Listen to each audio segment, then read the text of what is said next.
Paper was like gold in medieval times.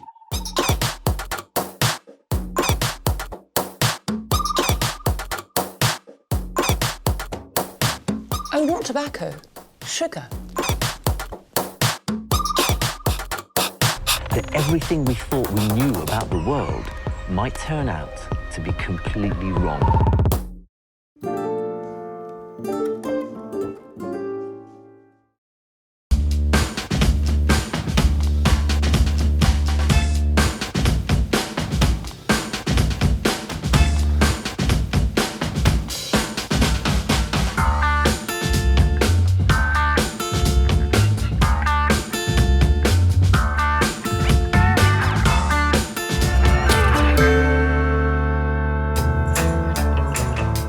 You have to be the most patient human being on earth to have a special needs child. Each one of the kids has some deficit in learning. So we have some of the kids with severe ADHD, and then some of them with real, true autism. But each one of my kids has a little taste of something. Dad, I'm a teenager. I don't want to get looked at by you. And Matt's as well. Both of his children are on the spectrum. We've all admitted that. When I met Matt, I had 4 kids, he had 2. It was literally probably the first month we were together that somebody said, "You guys are the Brady Bunch of autism." I mean, it's crazy. And that stuck. It really stuck.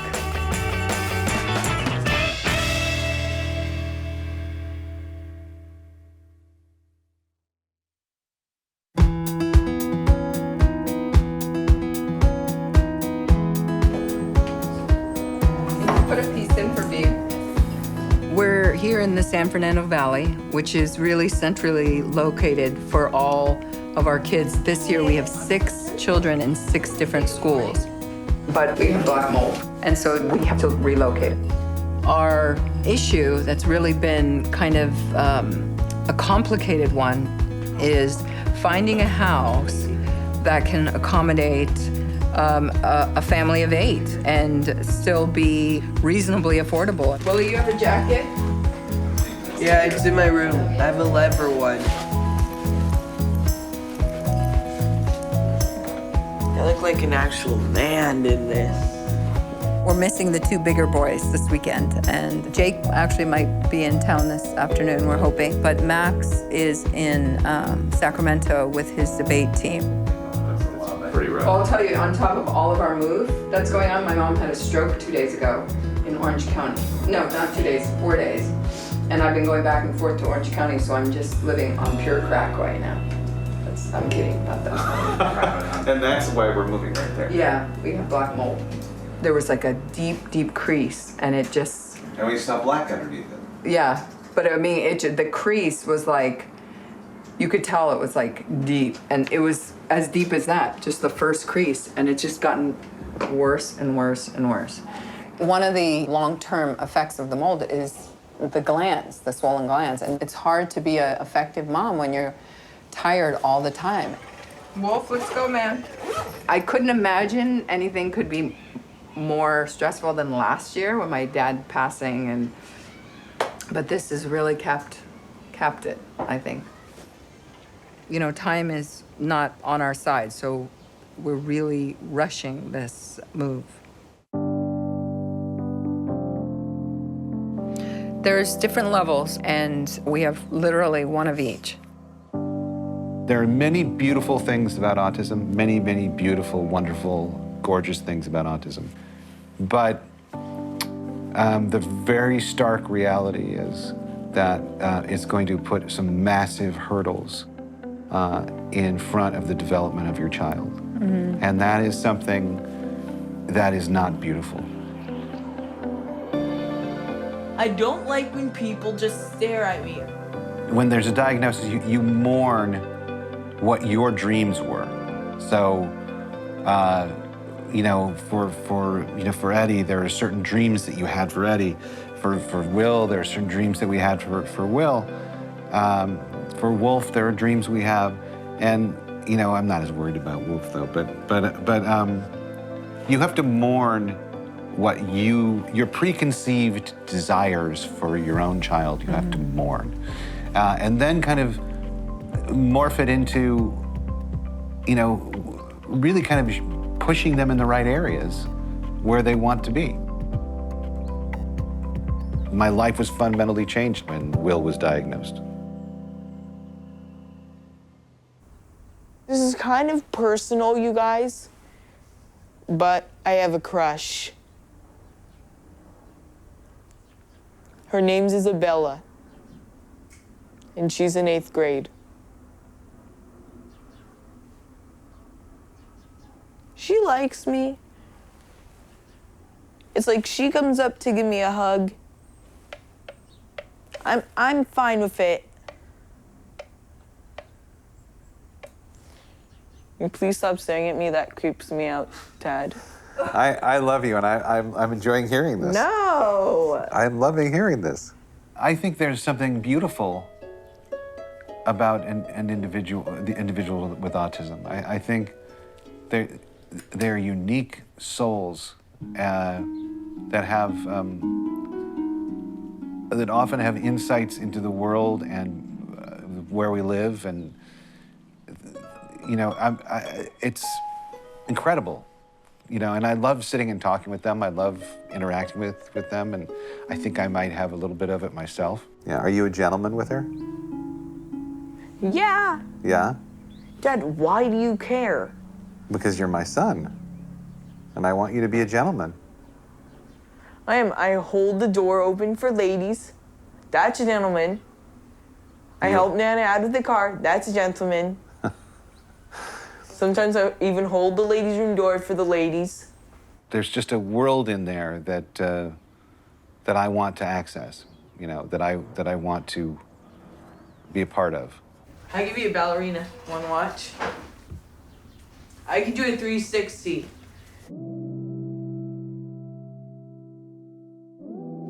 Sometimes it could get a bit hectic.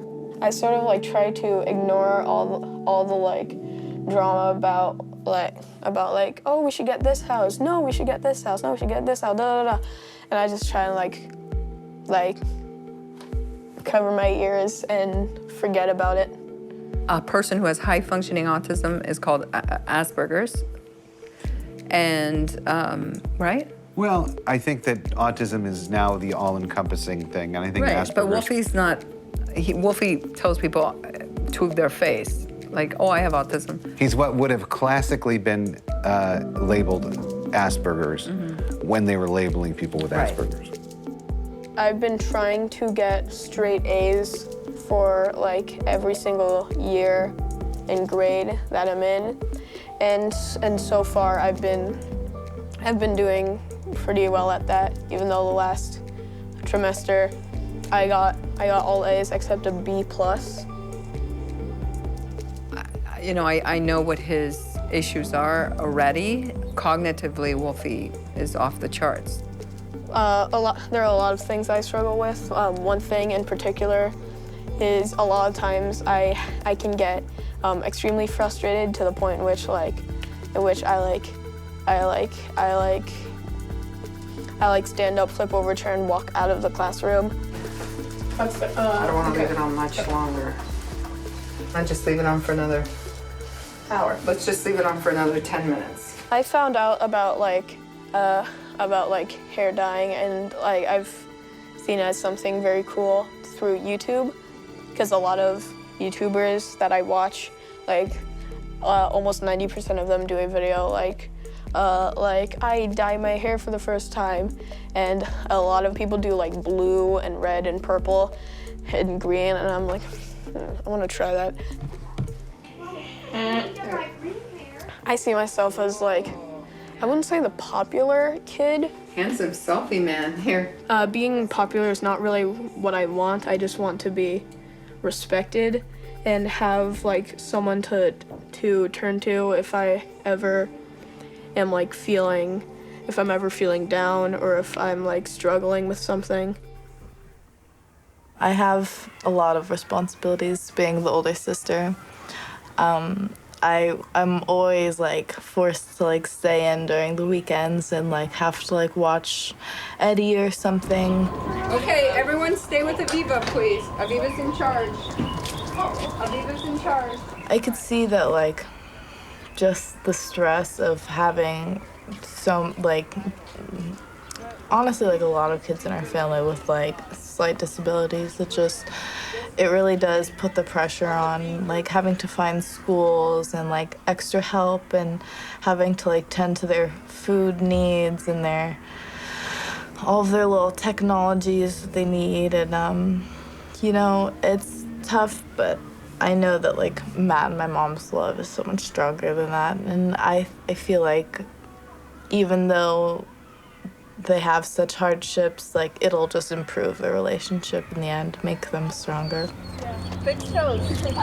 Here, Eddie. Fix the toes. Here, put this in between this. No. Here. Come on. There. Now we're good. Come on, Eddie. The slight chance of me having a child with autism, I feel like I'll definitely just love him the same as any other child that I'll have. Like, yeah, it's scary, the fact that like your child could be like a little bit different than everyone else, but in the end we're all a little bit different than each other, and so I feel like I'll just love him as much as anyone else, I guess. No, Juno, that's their house. Ready? Ah! No, Juno. That is not cool. Juno. I'm not trying to be cool. Will, aren't you hot right now? Yeah. Juno, wait. It's plastic.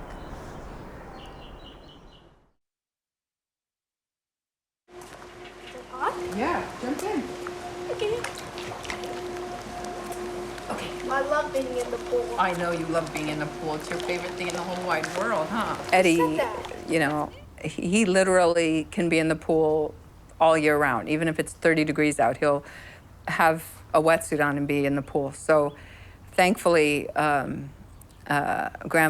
Ed, Zadie we call him, lives just a very few miles away. So we're in his pool at least once or twice a week, thankfully. He's quite zappy. You can get him, Mommy. Happy, go. No, you get it. Jump in. Okay. You can do it. Show. Eddie has a very common condition that a lot of the kids have, which is just a lack of, it's almost like puppy syndrome. They just have no cap for fullness. So he could eat a huge meal and then he'd say, I'm hungry, or what are we gonna eat next? He's 7 years old and he weighs 120 pounds. He's a big guy. I'll make you get me a cookie. I know you want many cookies, Eddie. I know, cookies. First, do some more exercise before you get your next cookie. Okay. Here we go. You give me a cookie. No, 3 times. No, you have to go. You have to do Go it back here. two more times. 2 more times. I was always the parent who, if my child started crying, I'd pick him up and leave the room, and I was polite. I wouldn't allow my kid to be a brat. But this isn't being a brat. And it could be anything can trigger them. I mean, I'd take him into the grocery store and I didn't realize, but the fluorescent lights are a trigger for a lot of autistic kids. And because of these tantrums, I was terrified to take him alone into the grocery store. And eventually, as I became more confident and I started to work with Autism Speaks, and it's funny, Matt was hired to Autism Speaks the month before Edwin was diagnosed. So my brother, who had been decades friends with Matt, he said to me, call my friend Matt. He just was hired to this wonderful organization. I know he can help you and give you advice. And the first thing Matt said to me was, join a mom support group. Talk to these moms that can give you advice. He said, I don't really know how to give you the kind of advice that these moms can. I'll just tell you that you're going through the hardest time in your journey, and it is going to get better. One of the hardest issues, especially these parents have, is finding a good support system and a good team. And for me, it was very difficult. I'm absolutely a Jewish paranoid mom, and to really trust somebody with my child. And so we've been blessed with this wonderful friend of ours who I used to work with him. and he has ABA training, and he's just really qualified. But we need 2 of him. Good luck. That's hard. Well, let's take a look. Let's see what we got here, okay? So what I do is I come in and I work with Will, helping out with homework, getting to and from places. Okay. Well, can I look at it and learn it real quick so I can teach it? Yeah. Okay. Every time we do this, it's a little different, huh? Yeah. One thing I do is supporting the family. So it's fun. Will's grown about I want to say 3 feet since I met him, And I also work with Eddie as well. I hang out with them, We mainly are focused on just helping Will with his homework. Mike is really excellent for Will. And, I'm supposed to be starting to work full-time again in the next month or so. So now we're really down to the wire of looking for somebody for Eddie because Mike is starting to work more and he's not going to have as much time.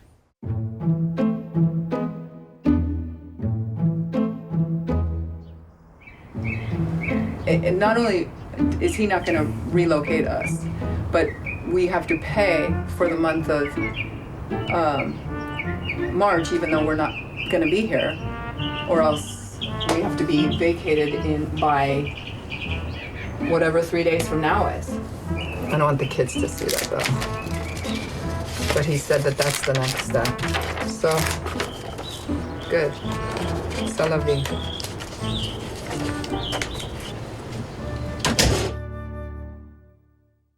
The thing that I really didn't agree with my parents is my dad would always say, okay, we're having a family meeting.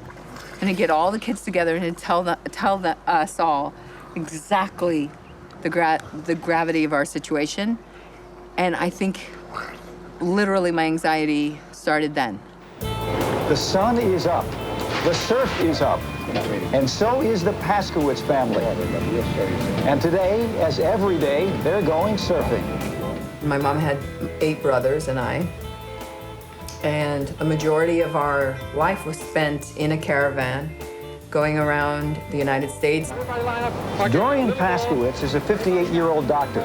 He's a graduate of Stanford Medical School who one day decided to give it all up, close his practice, take his children out of school, and spend the rest of his life traveling with his family in a tiny camper from one wave to another. My dad was a very chauvinistic, very egocentric guy, and he expected my mom to be very subservient and quiet and not speak back to him, and I was the polar opposite of that.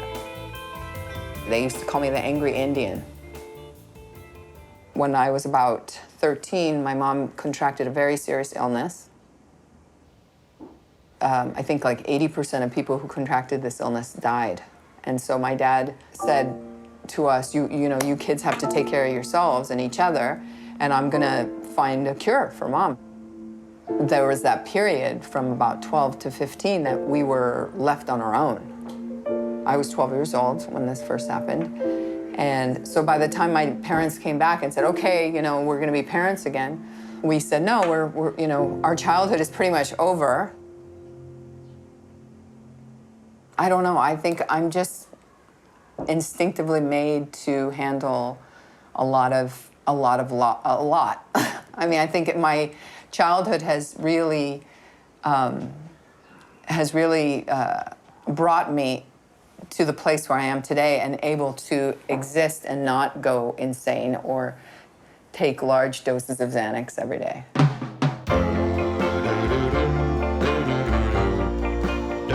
My dad is a huge figure in our lives. He's very present all the time. And so is my mom. But I always tell people, and they always ask me how my dad is, and I always say, oh, my dad's fine. He's still complaining. And I always tell them, when my dad stops complaining, that's when I'm really going to be worried. I like your butch shirt. Thank you. Yeah. It's butch? Yeah. Dudley's following me around. What was my dad like as growing up? For me, growing up. I think he was a great role model to me, and certainly many of the qualities that I think are the best qualities that I have certainly came from him, and certainly from my mom. Thank you. But he was. I think the hardest part about being his son growing up was that he wasn't around much.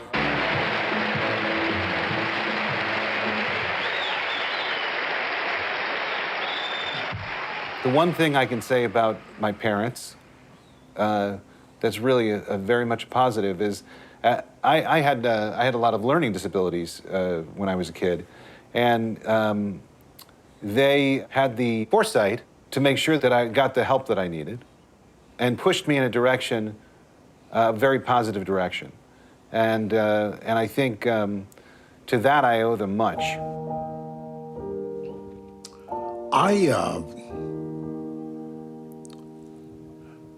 I have no idea what kind of father I was. I really wonder what their mother would say if she had to assess my totality as a father. Where I really find myself up against the wall is with my youngest, Charlie, who's autistic. And I constantly run a wire brush over my body, checking to see how much I've left undone in terms of putting myself out for him. I constantly find myself insufficient there. He's high functioning, so that gives you a lot to hope for. And then when he's tested, you keep hoping, and I kept thinking, well, he'll be discovered to be Asperger's. But they said, no, he's high-functioning autistic. That connection between like having two families with autism in it just is what brought my mom and Matt together in the first place. They've met in the like Autism Speaks community, and like that's what led them to be where they are today. And it's the fact that they have autism in their family is what brought them together in the first place. Single moms at my support groups say to us, I dream about having one day somebody to share my life with, but I feel like it's never gonna happen to me because of my autistic child. Willie, can you help me? Yeah. Yeah. Go, Willie. Just seeing you and Matt and the load that you have, and yet somehow you found each other and you've made it work. It gave them hope, I think.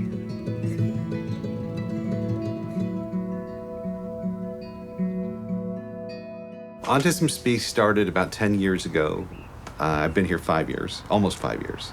It's been, a great 10 years. Lots of progress, lots of awareness, lots of advocacy. They passed insurance legislation in 43 states, helped pass the ABLE Act, worked with military families. And that's not even mentioning the science that they've done. They've funded more research than the NIH, which is astounding. We're having the walk tomorrow. It's on Autism Awareness Day. And, the walk is really why I'm here. I wandered into a walk 7 years ago as a lost dad, and my eyes were opened.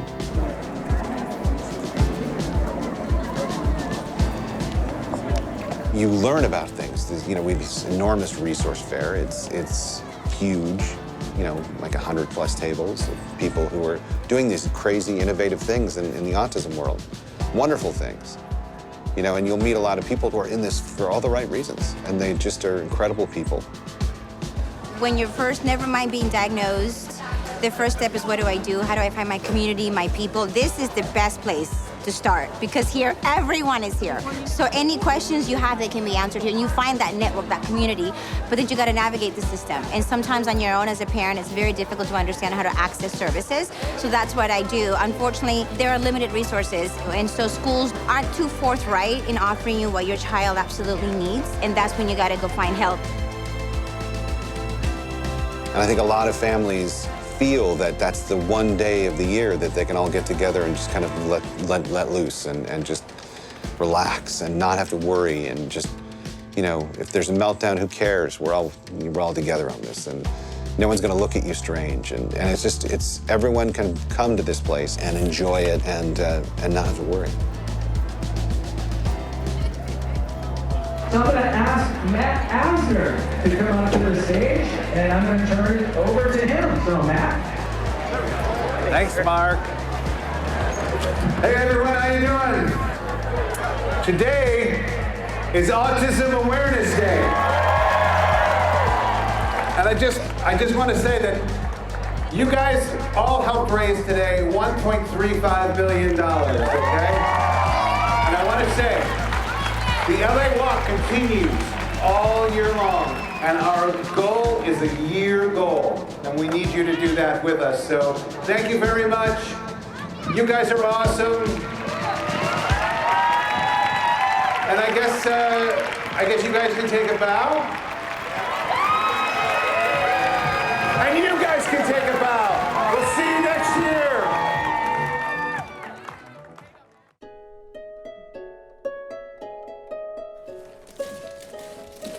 We don't have a lot of options. We've actually put bids on a few houses that I had a lot of hesitancy about, and the one that we finally are, God willing, going to settle on, I really feel good about it. It's a little more than we wanted to pay, but it has this enormous park-like backyard. And when you have 5 little boys, 3 with autism, having enough outdoor space is really paramount. Can you hear? Hopefully you can hear her.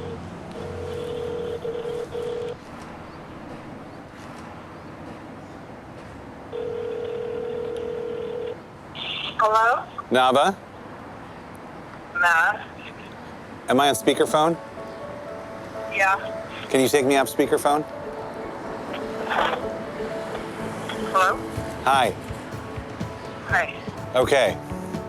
I heard from Lauren. Uh-huh. And